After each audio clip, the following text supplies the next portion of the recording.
all the research on shame says that silence breeds shame. And being alcohol free and shame, like you have to break up with shame. You have to put the shame to bed or it just feels terrible. When we're able to make our own choices and we don't feel like we should do this or I have to, it's a I get to, and it becomes a privilege, not a punishment. And that's where the freedom is. For me, ask for forgiveness rather than permission. That speaks to my rebel personality. Addiction is another word that's stigmatized and thought of as a bad word. When you start loving yourself, other parts are going to show up that want to be loved. Here at the Joy Experiment, women create success that feels as good inside as it looks on the outside. Through real conversations, stories, and practical embodiment, you'll reconnect with your values, your energy, and your peace. The Joy Experiment is where success and soul finally meet. Join us weekly for this and more. Hi, Toni. Thank you so much for coming on the Joy Experiment. I'm so happy to have you here. Hey, Roberta. I am thrilled to be here. So Toni is such an interesting person. I met her because I went on her podcast, but she's the general manager of the Kalamazoo Wings. Wait, you got it. Okay, this is a hockey team. And how do you say that in hockey? Is it AA, AAA, or is it just like minor league or? Men's AA, minor league, professional hockey. A little bit of everything there. Okay. That's crazy. I don't even want to know what the locker room looks like. So we'll just skip over that. It's not what it looks like. It's what it smells like. Woo. Yeah. Dirty socks. It's totally clean. Like it's a cool place to be. And I love to take people down there, but it's a lot of equipment and we try to keep it smelling as good as you can. As good as possible. Well, and that's not the podcast that I was on. We did not talk about hockey. I don't know that much about hockey. My dad grew up in Medicine Hat, Alberta, Canada. So hockey was his only sport. And the poor man moved to the United States in the 80s before cable. So we never experienced hockey with him. But the reason that I met you on your podcast is you're also a speaker, a podcaster. You have a conference calling up called Empower Her. Yep. And my experience of you was interesting because when I was introduced to be a guest on your podcast, I use a service sometimes to get on. I saw that you had a lot of sobriety topics in your podcast. I'm like, I just read Elizabeth Gilbert's book, Rivers Down to the River or All the Way to the River, I think. And she heavily identifies herself as an addict. And I believe in a law of attraction. I believe how we talk about ourselves really matters. And I just was like, oh, Elizabeth, like I felt like she was dooming herself to this life of constant struggle. And so I saw that, these titles on your podcast. I'm like, do I want to do this? I don't know. Cause I drank last night. I was like, you know what? I'm just going to do it. And when I went on, you talk about this in a completely different way. And I was so happy that I went on because you're so fun. It was so great to meet you. Yeah. And then when I invited you here, we were working on the dates. I was like, Friday the 13th is perfect because how scary of a topic is that? First of all, yeah, it's scary to think about doing it. I've had my ups and downs with alcohol myself and how I want to or use it or not use it. But just the topic of how do we handle things, changes in our life that we wish to make, but we're afraid to make them. We're afraid because can I do it? What will people say about me if I do it? If I say I'm sober, do they all think I'm some raging alcoholic and I'm with Elizabeth Gilbert at a meeting 4 times a day?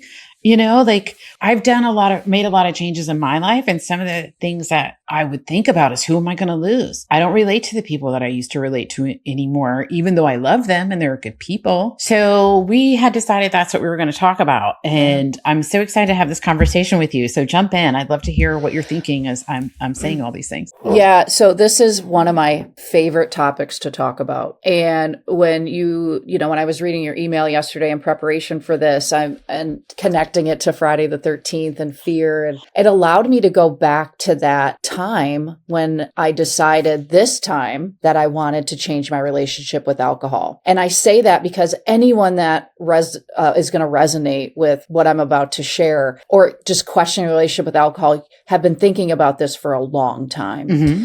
It's not like I popped out of bed one day hungover, which basically I wouldn't pop out hungover. I'd roll out and being like, Here we go. here we go. This has been weighing on my mind for a very long time. It started as a whisper. Then it moved to a Google search. Am I an alcoholic? And then it was reading Quit Lit. So if anyone doesn't know the term Quit Lit, it is like in the alcohol world, you're quitting drinking. And so I would read Drinking a Love Story by Carolyn Knapp, but I took the dust jacket off so people didn't know what I was reading. Right. And I just, on October 12th, of 2020, which was my last day one, I just was like, I am so sick and tired of myself. And it wasn't some giant rock bottom. And it wasn't like I wasn't functioning in life. I was very high functioning. And that actually, to me, was a detriment. And most people that struggle with substances often are exceptionally high functioning, but that holds us back because we think, well, I'm still doing all the things. I'm paying my bills. I'm not the stigma, which is the homeless person under a bridge in a trench coat with a brown paper bag. And so I just decided this time I was going to embark on a different way of thinking, because the old way, which I had tried before, was AA and O'Doul's, and O'Doul's is gross. Yeah.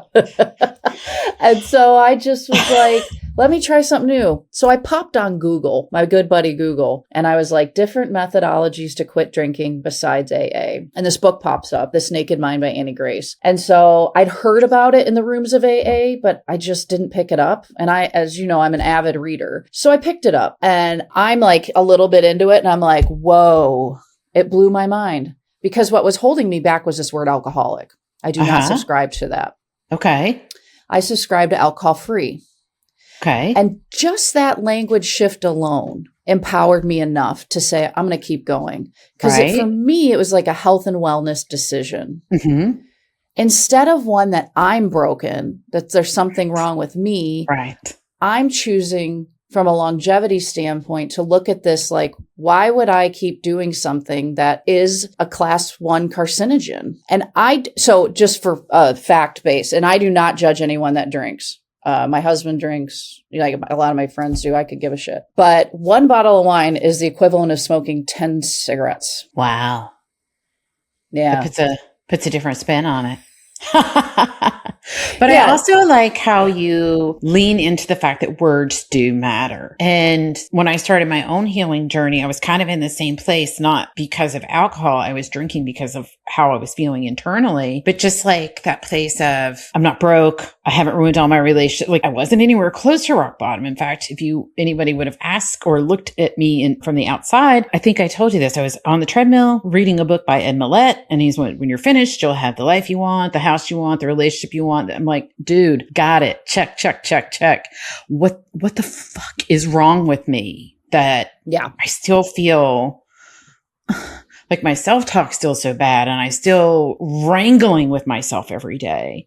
Like where you're saying, you're like, I'm so tired of having this conversation about, oh, you're hungover again. Oh, the wine again. Oh, you're not an alcoholic, but I don't want to be here. Like, and I think the verbiage of you're broken or you need to be fixed or come here, we'll find out what's wrong with you often harms people because really inside, not my self-talk, I knew there was nothing wrong with me. I just was in the wrong place.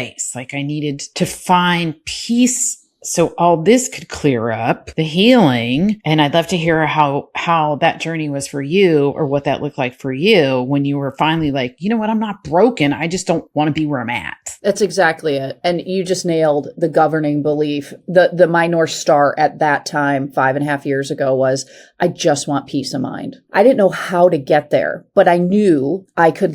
So I had a framework that I developed when I was starting my pro hockey career. And this is an interesting parallel. But when I started the job, as you did my intro, of being a general manager of a men's professional hockey team, I didn't know what I was doing.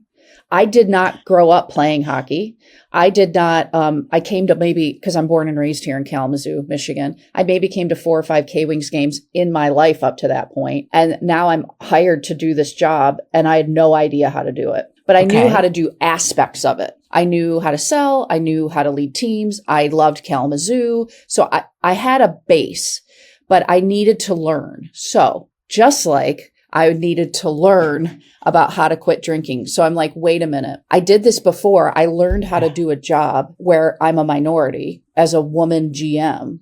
Yeah. And I'm an outlier. Okay, that's how it's going to feel if I quit drinking. Mm-hmm. I'm going to feel like an outlier, but I know there's a different way to do this. And so I go to the experts. That was my first leadership pillar. That's where I started in hockey. So I'm going to go do this. I'm going to do this with drinking. And so that led me to Annie Grace's book, which then led me to, all right, my second leadership pillar. I go into hockey. I'm like, okay, I'm learning from other people who are doing this job around the country and in Canada. Let me innovate it for Kalamazoo.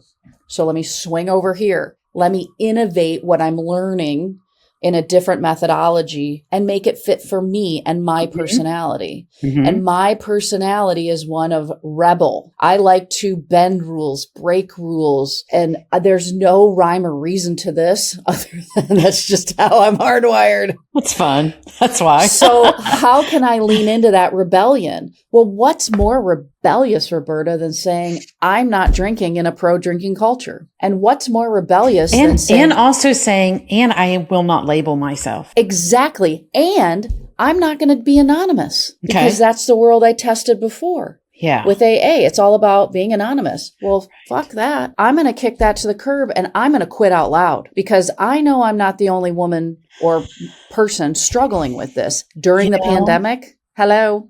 Yeah. Right. Dude, we were drinking at 3:00 in the afternoon. Exactly. Unless we were drinking at 2. Yeah. Or at lunch.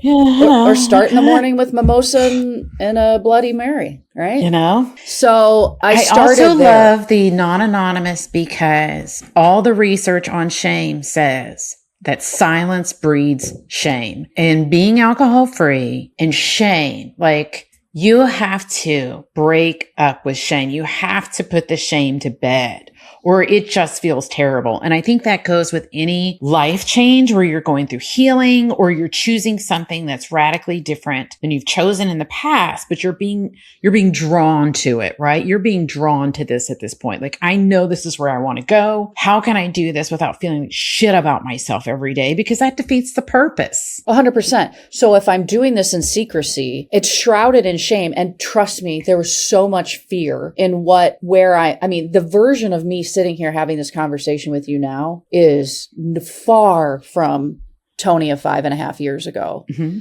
And I'll tell you, we're not going to ruin this story here because we know I quit. But yesterday I did a keynote and I stood up there and talked about how I used to go to AA on a microphone in front of like 70 people. Mm-hmm. And that's not the first time I've done that. But there was still this little teeny bit of, are they judging me? Like just that self-talk and then I'm like, tap into that rebel, Toni. Fuck it. You don't care. Because I don't.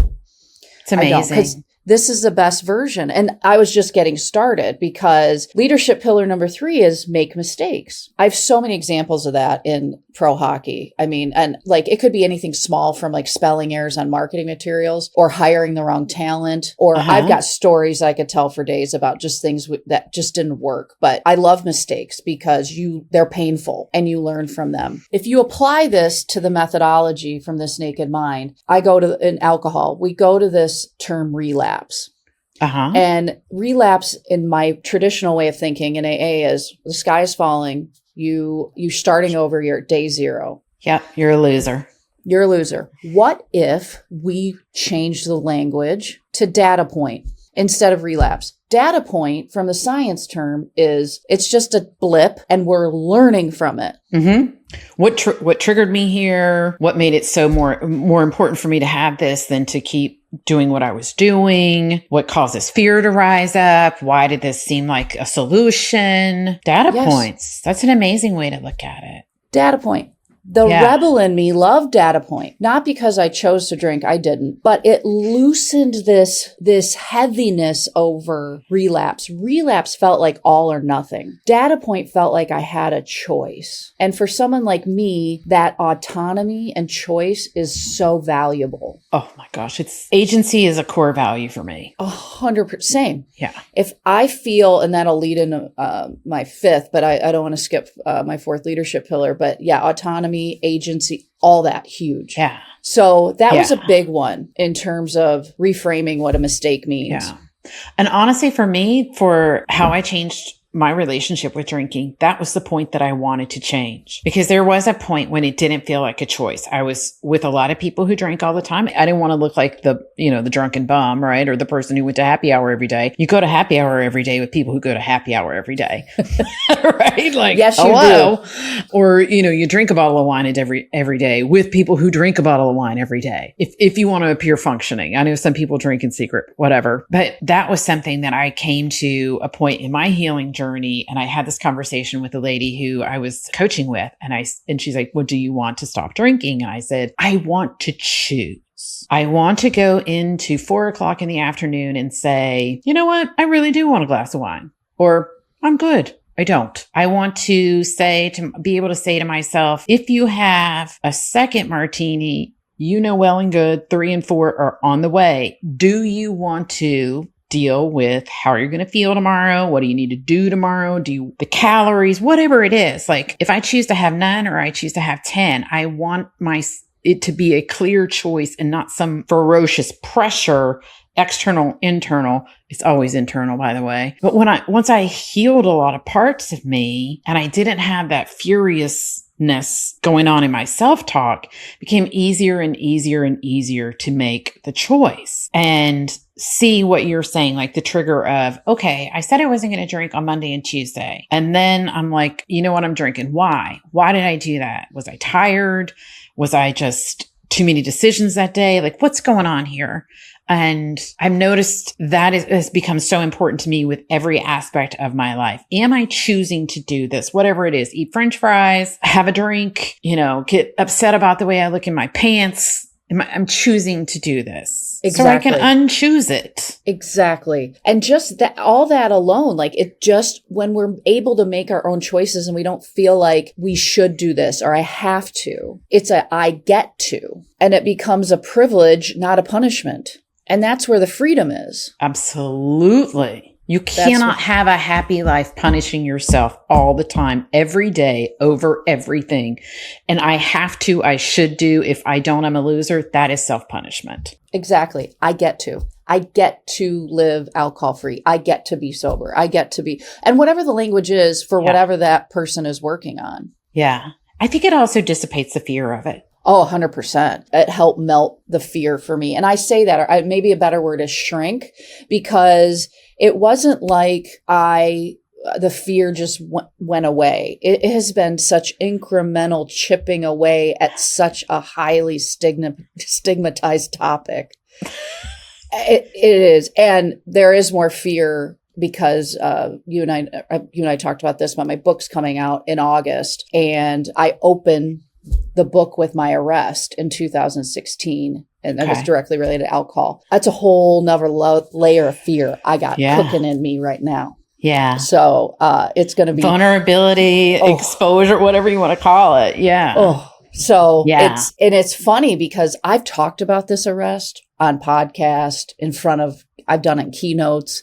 I've done it. It's different now because I got to control that narrative in the rooms that I wanted to control it for the most part. Right. But when it's on a bookshelf, you can no longer. Mm-mm. Interestingly enough, a comment that I saw from Liz Gilbert was knowing she could no longer control the narrative and she had to be okay with it because she got shredded and she got praised. Both. Yeah. I mean, Oprah was like, damn, sister. But she had her on her show and she applauded her. She's like, but I think if you do it for that applause, and I find myself in that situation sometimes where I'm like, are they going to shred me or are they going to love it? It's like, if you're doing it for the applause, and I'd love to hear how you feel on this with your vulnerability coming out in this book. I know we're told to do things in service of others, do things to help others. And I totally agree with that. It's not that I don't, but I truly believe more and more that the basis of everything I need to do is for the joy of my experience. And when I'm able to do that, sounds crazy, releasing something so intensely held is like that relief of that release brings such joy and freedom and openness, being out of shame, out of hiding, whatever it is. And I don't think everybody has to write all their, skeleton, whatever you want to call them. Not everybody needs to put all their dirty underpants in a book. It may not even be dirty underpants for you. You're like, it's happened. Everybody knows. Look it up, whatever. Right? However you feel about it. I think we all get to experience life the way we want to in ourselves. But there's something about knowing that I did this for my own joy, for my own peace, that I think is just such a release of fear, release of shame. Like it is. It is, because I've released it in different mediums, right? As I've talked about, I've released it, whether it be speaking or on a podcast or in blogs I've written, and this is a medium, but it's allowed me to tap into that joy more, because every time I've released it, I felt it did feel like I'm doing this for me and in service of others. Yeah. It's that yes and. Yes. Not the either or. Right. Which I think is how you're living your sobriety journey. You're not, I'm an alcoholic, so I can never drink, or I can drink all I want. You're not living anywhere in there. No, not at all. And, and part of that is because I understand my personality so well. And I think that's important, because what works for me, because some people may be listening to this and saying, Toni, I am not a rebel. I'm a rule follower. I am a people pleaser, which, by the way, is a strength, not a weakness. I'm an obliger. I'm a questioner. I'm not a rebel. And in fact, that makes me uncomfortable. Totally okay. You can still do this. There's just the fear might look different. And that's where leadership pillar number 4 is, which is, for me, ask for forgiveness rather than permission. That speaks to my rebel personality. How can we learn about our personality in order to lean into that? And as a coach, that's one of the things I do with my clients, is say, let's learn about your personality so we can leverage those strengths. Yeah. And do this in a way. And the other part for me in leadership pillar number 4 is, I'm not going to ask anyone permission to quit drinking. I'm doing it for me. I'm doing it for me and me alone, because I know everyone else in my life is going to benefit from me not drinking, because I'm just going to be a better human. Yeah. From you being the best version of yourself, where you are right now and how you need to do it. What I've noticed is, once those things come up from your subconscious, like you said, it's not like you just one day woke up and go, oh, you know what? Today's a good day for me to start drinking. But if you look at for the first time of whatever, right? Maybe you are a people pleaser in a way that's an addiction, right? And it's wrecking your life. Like, you can't do anything without pleasing everyone all around you. When you come to the place where you say, I really want to stop doing this, you've been having that conversation with yourself for a long time. Like, why can't I just stand up for myself? Nobody would care if I didn't go the extra 1,000th mile, like anything that we're trying to release as it comes up. And the more awareness that we have of it, what I find is the more you shove it down, the harder it is, the more toxic it becomes. I think that's why the behaviors cycle down so hard, where people say, oh, well, I'm not going to people please for a week. And then the next 2 years, they're such a people pleaser. It's ridiculous, right? How it just escalates, because you've had to shove it down so hard. You've had to disconnect and abandon yourself in such a way. Exactly. And the awareness alone, I always say that, is like half the battle. And people are like, I'm so sick of hearing, like, I don't want to be aware. I want to be unaware. And listen, ignorance is bliss. Yeah, so they say. I hear you. And naivety at times. I mean, I can be a naive person, but as I get older and I learn more, I really just embrace what I think is a weakness and really think, is it a weakness or is it a strength? Yeah. Is it a strength? Yeah. And I think everything in the container, right? Like, we can go back to people pleasing. I'm doing a workshop right now with a friend of mine who feels like she was heavily addicted to money for a year, and then it's just driven her life. And the whole basis of the workshop is disconnecting her worthiness and who she is as a human from what she earns, but not saying money is bad. We need money. That's the society we live in. I mean, some people can live with no money. Not many people choose to, but it's the same thing of, where do I fit in this? How does it work for me and who I am? Like what you're saying, my personality, the best version of myself right now, who I want to become. Is this serving me to set these money goals? Is this serving me to go to happy hour? Is this serving me to please this person who is unpleasable? Right? Whatever. However it works, that awareness of, do I feel good when I do this? Is this in my values? Is this the highest and best use of me, of who I am? And answering that question. And I think it constantly, we change, it develops, right? It does. And Here's the thing. You bring up another really great point that I want to emphasize. Like, this word addiction is another stigma. Like, there's so many stigmas in our world, but addiction is another word that's stigmatized and thought of as a bad word, and it doesn't feel good. And I'm not saying it's a great word, but my point is, in this language, is we can be addicted to anything. Mm-hmm. And so it's interesting when you talk about being addicted to money, there's not as much shame around that. And when I hear it now, for the person that's dealing with this, or persons, they might feel shame about it. But my point is to be on the receiving end and hearing that, I'm like, oh, good for them. They're working on that. Or being addicted to a cell phone, or being addicted to shopping, or being addicted to exercise, right. Or like when we talk about it, it's like, oh yeah, I get that. And kudos to them for saying it out loud. Yeah. Well, I think we've labeled things as vices, right? If I said I was addicted to sex, you'd be like, oh, okay. What does that look like? Right. Addicted to gambling. Okay. I bet your family's broke. If I say I'm addicted to money, you're like, oh, I bet you have a lot of it then. Well, at least you got a lot of money. I'm addicted to exercise. Well, at least you're skinny. Like, it's funny how we view things. But when I think what you've done that's so important is if you've taken right and wrong off the table. Exactly. And in that rebelliousness of yourself, you're like, I'm taking all right and wrong off the table. And what I'm putting on the table is, who do I want to be? Yes.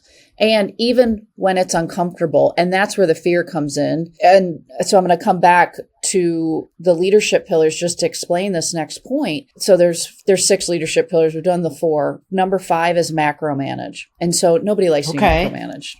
Nobody. So this is my leadership style. And so like with my staff, it's the most powerful words I say to them on a daily basis. And I really do is I trust you. So how do I, when I swing over to this alcohol side, how do I trust me? Okay. Because that's what this is about for when I quit. And how do I trust me when I'm, going public?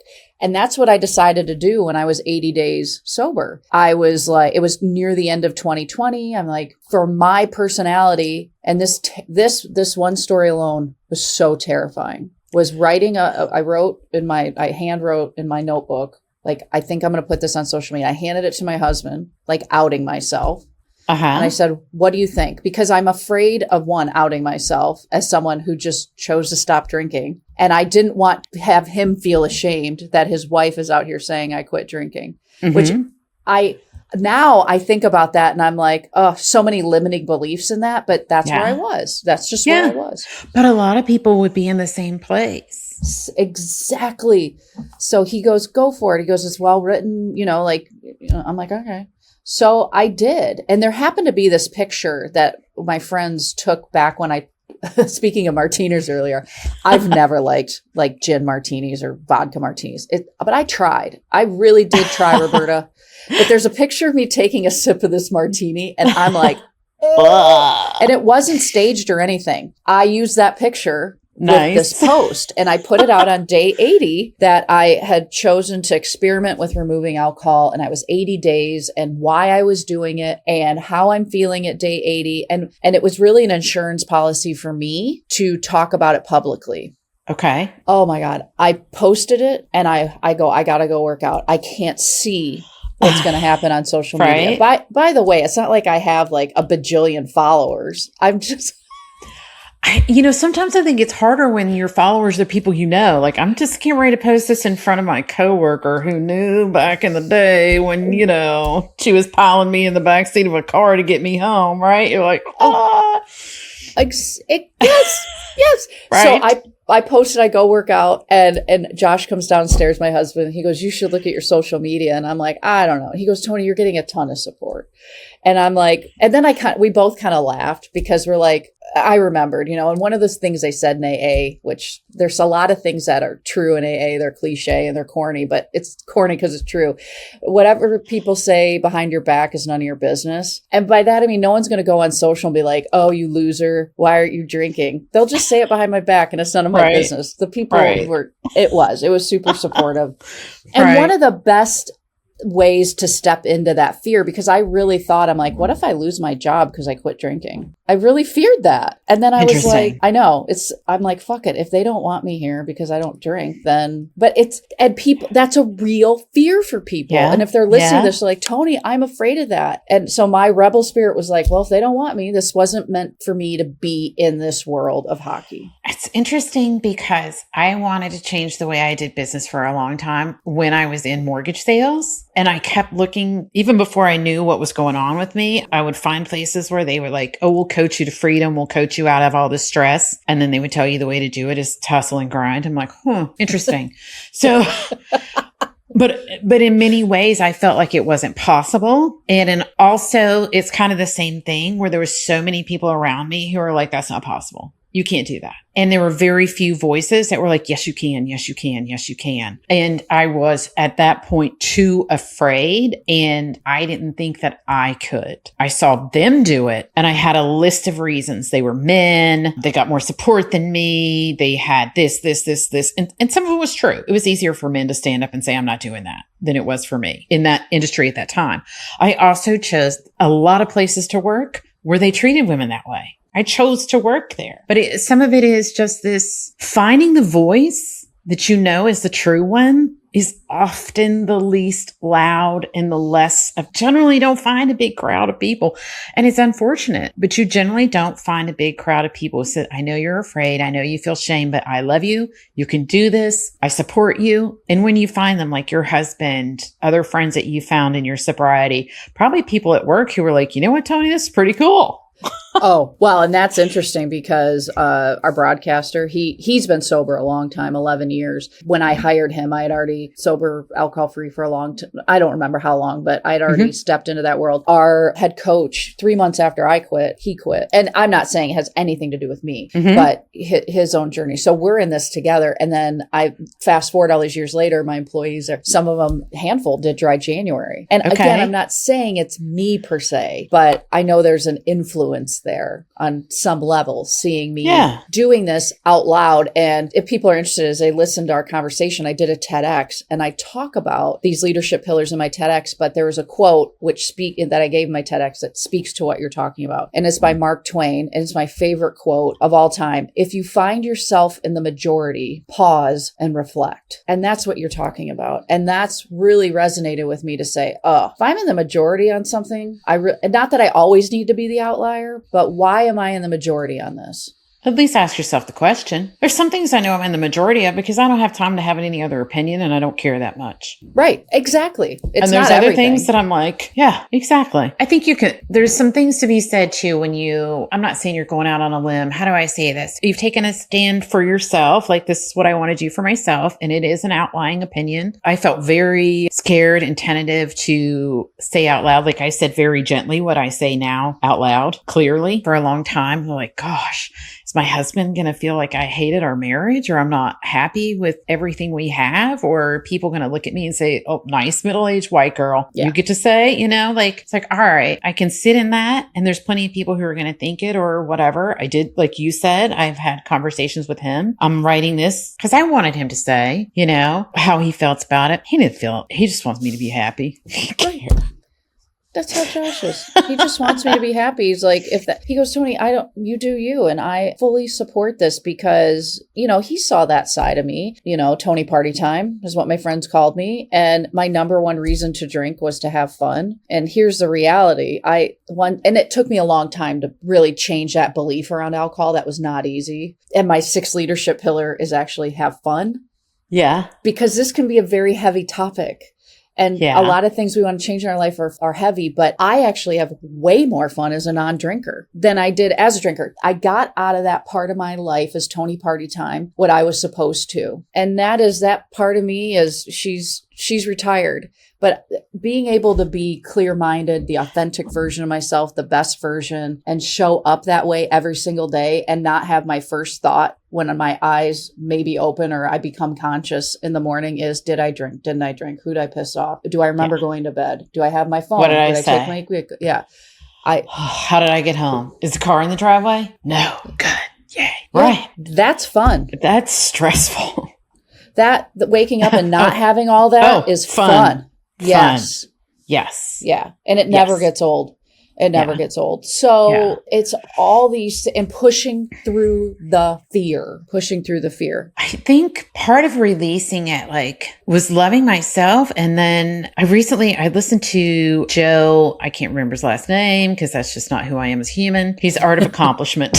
If you want to find him on YouTube, it's Joe from Art of Accomplishment. One of the things he said that I absolutely love is when you start loving yourself, other parts are going to show up that want to be loved. I'll be like, this feels so good right now. And the next thing I know, I'm like, what are you doing here? What is this thought? What is this feeling of fear or shame or whatever? And it was just another part of me that was coming forward and saying, I want to be loved too. I want to feel this comfort that you're feeling too. The part of me in my 20s that couldn't be herself. So I was the party girl because I couldn't let myself be myself. Not that I'm not a party girl by nature. I am. But there's tons of ways to party, right? Mm-hmm. Tons of ways to have fun. But that part of me was recently was not that I wanted to, I kept wrestling with, self-forgiveness and that type of thing. And it just didn't feel like the right words to say. And it became more of, I love you too. If you did the best you could too. I'm doing the best I can right now. And that person was doing the best thing they could do too. And for that, it was a release of me saying, well, if I say this is the best I could, does that mean that anybody I hurt, that was okay? Or dumb shit I did, it was okay? And it's like you're saying, taking good, bad off the table, go help mend whatever fence you need to mend or whatever. But at the same time, it's that person who did things that needed big fences mended was doing the best they could. Absolutely. And so what we're speaking to, Dr. Daniel Amen, he's an author, doctor, but he talks about the brain a lot and brain image scanning and as it relates to addiction or disease. And he introduced the concept in one of his books, Automatic Negative Thoughts, or ANTs, A-N-T-S. And either or thinking is an ANT because very few things in life are either or. Very few. There's a gray, and there's a whole list of them. Blame is another ant. Future tripping is another ant. I'll give you an example of that when it comes to drinking, because my coaching clients will be like, Toni, what if I go to Italy one day? Yeah, what about it? Is a trip booked? Well, no. Wine is really good. Yeah, but if I go one day and I'm quitting now, even if I'm just quitting for 30 days, what if I go in a year or 2 or 10? And I'm like, that's future Roberta's problem or future Toni's problem. We'll get there, but let's start here. Let's not start tripping over future. I don't have a crystal ball. Neither do you. So it's interesting. And that's an ant, because what you can see in that example is we're using this maybe event in the future to say, oh, maybe I shouldn't work on this now. Right. If I'm just going to have a cheeseburger in 3 days, why not have it now? I'm just going to drink in 29 days. Why not have it? Or if I'm just going to feel like shit about myself tomorrow, might as well start now. Yeah. Another ant is, and you hit on this earlier, is mind reading and thinking, are people going to judge me? Are people going to think I'm an alcoholic? Are people going to think that I had a drinking problem because I quit drinking? Here's the thing. And I thought all these things, by the way. Yeah, of course. I did. The reality is, if you drink once a month, you might not like your relationship with alcohol and you might want to quit. Now, for me, if I drank that way back before I quit, I would have been like, oh, Toni, you are awesome. You are. Right. But it's all about how we feel about this, not what society tells us. Right. It's self. And so you can be that person listening to this and saying, I just don't like that I drink at all. And I drink once a year. You can quit too. So the definition of I don't like my relationship with alcohol, I have a problem with alcohol, is up to the person, not society. Right. Well, and there's some things like, I'll ask my husband, are you okay with doing that? And he's like, yes. I'm like, I wouldn't be. And he's like, well, then don't you do it. Right. And then he'll be like, are you okay that you did you blah, blah. I'm like, I'm good with it. And that is one thing I've definitely learned, is to test myself. Am I good with this? Am I making excuses? Because if I'm not and I'm good with it, I'm just going to deal with it. Do whatever that is, spend the money, go out, not work today, work past the time I said I was going to work today, wear a t-shirt this morning instead of putting on a suit. Like, yeah, I'm good with this. It's so many things we shame ourselves that I think it's almost like the decision plate, where they say take as many decisions off your plate as you can. So the ones that are really important can sit there. It's like all these things and then make the important ones. Like you've made some really important changes, some really important decisions, some really important who I want to be and how I want to show up in my life. I think it's so amazing. Thank you. Yeah. And I interviewed another for my podcast, Women, and I had interviewed someone yesterday and she said something, and I want to give credit to Bianca B. King, as she said, it's one decision away. It's just one decision away. And it's just choosing it again and again and again. And I will say this, that quitting drinking was one of the hardest things I've ever done. Hardest things. And I've done a lot of hard things, but it had also been the most rewarding and given me the most freedom than any other decision I've ever made. Mm-hmm. Truly. That's amazing. For me. Yes. And that may not be for everyone else. And I never thought in a million years that I would stand on a red dot on a stage and talk about my relationship with alcohol. I never thought in a million years I would start a business and talk publicly about helping others quit drinking. Yeah. I never thought I'd write a book about my arrest. And the book opens with my arrest, but I also talk about being sexually harassed. I talk about my two best friends dying at a very young age. I talk about the how, like how do we still become the best versions of ourselves in spite of the shit that's happened in our lives? I never thought I would do any of that, but I love it. Here we are. And so it's whatever that decision is for you, Roberta, or whoever's listening to this. It may not be alcohol, but it could be other things. Right? I think all of it starts with, I remember the day I made an appointment with the lady that I did my healing journey with. I made the appointment. It was on her website on a little Calendly thing. The day of the appointment, I went to lunch and had 3 glasses of wine and canceled the appointment. Because I was so scared. And then I rescheduled it. And, she's talking, it's a little consultation that we did and she was talking and I liked what she said, but most of it had nothing to do with that. It was me working up the courage to choose myself. That's exactly it. Because, my business is set up similarly where I do like a 45-minute call beforehand just to make sure that we vibe really well, that, we're in alignment, understand the person. Like I just want to get to know you and just really try and help shrink that fear. Because just booking that appointment and showing up to it is huge. Yes. And there is something great on the other side. That fear is a great indicator that you're on the right track. Because if it were easy, Roberta, everyone would do it. I think that I kind of think the opposite at times. I think if everybody didn't think everything was going to be so hard, maybe more people would do it. Because at the end of the day, I've had people say, oh, is that, that must have been so hard, that healing journey. I'm like, it was the easiest thing I have ever done because anything else was unpalatable at that point. Like I was forcing myself to accept the other way. Now that tipping point of, like you were saying, you had that tipping point where you're like, I'm going to stop. I'm not going to stop. That tip where you finally hit that it's going this way or I'm going all the way down. You're like, all right, here we go. And I was so excited for it. I was scared. I'm not going to say I wasn't scared. I'm not going to say that all of it was like the funnest thing I've ever done. But I think we've defined easy the wrong way. It is easier for you to have put out that post, done those 80 days and look at your husband and say, this is what I'm doing, than it was to swallow yourself one more day. Yes. That's exactly how it felt. We've defined the easy. We've let people around us define easy as, oh, Tony's sitting on the couch eating bonbons and ordering Uber Eats and, expecting everybody to do everything that's not easy.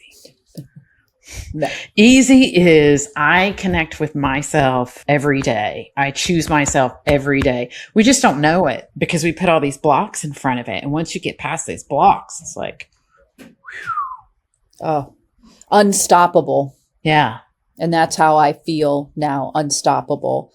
And but that doesn't mean fear is gone. As I've mentioned, there's fear of a lot of other things that I'm very aware of now. And I'm going to keep just knocking down one thing at a time and really using that fear as you're on the right track. Yeah. I mean, I still have them too. I work through some with the podcast. Like, what am I going to do about this? What am I going to do about that? I made everything around me as easy as I could. It's like not having wine in the house. don't sit in front of an open bottle of wine and say, I'm not drinking, right?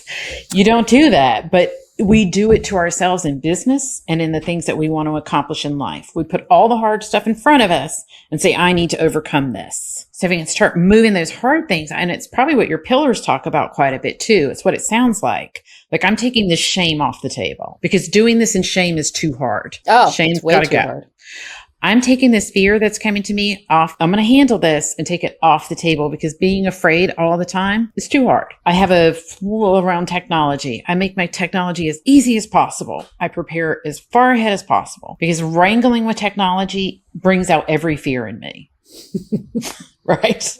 Especially as a podcaster, because something always going wrong.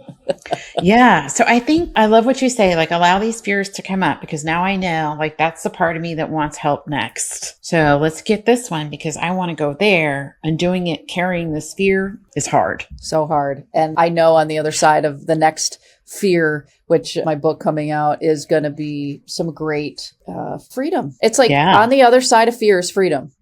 I think and I love alliteration. So F and F. Yeah. With a fuck in the middle. That. Yeah. FFF.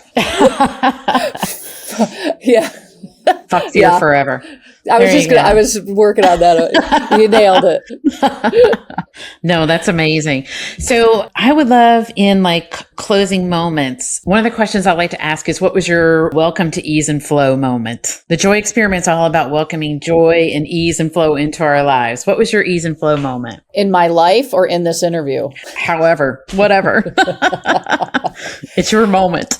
It's my moment. I would say, I'm just thinking about this as my birthday's in about 3 months. And I only say that because I look at my 40s and now I'm moving into my late 40s. And every time I have chosen my right path, ease and flow has been a part of that. So I feel like almost every day is like that. Mm-hmm. And in this conversation, just listening to you share, like at the beginning, like, I don't know if I want to go on her podcast because of there's so much, I don't know if I fit. And I love like just sitting there and listening to your inner narrator and then speaking about that, just being so comfortable in that, in this relationship we're forming. There's so much power in that. And I feel a lot of ease and flow in that too. Me too. I'm so glad I went on your podcast. Me too. Because there's certain interviews we do that, as you know, like some of them are just so like, I'm like, God, we could have talked forever, literally. And listening back to it, I could feel that synergy, and it's not always like that. So it's just, I'm so glad you said yes. I also like one of the things I put on my desire, I desire this, whatever, law of attraction, put it out to the universe over the last couple of years was I want friends who are in synergy and want to meet more, especially more women that are in synergy with the road I'm on, what I'm experiencing. I am meeting so many women who are like, now is my time, and I'm loving it. Yes. That's what I mean. It's like every day I get closer to 50, I'll be 48 in June, but every day I get close, I can't wait for my 50s because my 40s have been so transformational. That's amazing. I'm 52. Oh, it's so weird. Yeah. But I mean, wouldn't you say being in your 50s, like it's just yummy? Like, because you know who you are now. I do. Yeah. It's different in our 20s and 30s. We think we know, but we don't know shit. No. Sorry if anyone listening to this is in their 20s and 30s. And I met a few people. I follow a lady on TikTok who I would guess is in her late 20s, early 30s by how she looks. And she's so switched on. And I'm like, gosh, I'm so jealous that you knew this so early. At the same time, I did have a lot of fun, and there was a lot of stuff that was great. I think I listened to this dude again. Don't remember the name. So sorry. You can Google his book or chat GPT it and it'll tell you, but he wrote a book that talks about experiences that are good at their time. That's it. It was fun to go clubbing in my 20s. When I found myself in the club in my 30s, I'm like, what am I doing here? This is dumb. Which and didn't mean it was dumb before. It's just things have a time. There's a time for things. And I think it's different for different people. But there's some part of me that was so scared to evolve into someone new because I always thought that people would remember only the old parts. And like I would always be held to that's who, well, I know why it was my childhood. That was my mother 101. you did that yesterday. You were always what you did. Always, always, always. And so I had to release that fear of, will everyone always think of me? And then it's like you're saying, if you don't let go of what they say behind your back isn't your business. Yeah. So important. So important. Is there anything you would like to share with our listeners as we close up? I know you have the book coming out. I know you have your conference going on. So give us the hits. Empower 2026. This is year 2 of my conference. It's in my beautiful hometown of Kalamazoo, Michigan. It's been really important to me to keep it in my own town. I've had offers to take it to other states, and I just was like, nope. I want people to come to Kalamazoo. And so here we are. It's March 13th and 14th. It's a boutique style conference, small by design. And everything's on my website at toniwill.com for that. Tickets are on sale right up until, like the day before. And then my book goes on pre-sale on March 13th. It drops August 11th, but I'm unveiling the cover and reading from my book at the VIP registration for Empower on March 13th. So those are the big things. Yeah, I've selected the cover a couple weeks ago, and I mean, it's coming together, and it's been a 2-year-long project. And yeah, it's really cool. I'm so excited for you. Coaching and all that stuff's at toniwill.com. Okay. And all of it will be in the show notes too. Thank you so much for being here. This was so great. Oh, Roberta, it's a pleasure. And I love the work you're doing, and I'm a massive cheerleader and can't wait to keep cheering each other on. Absolutely. Thanks, Toni. Thank you.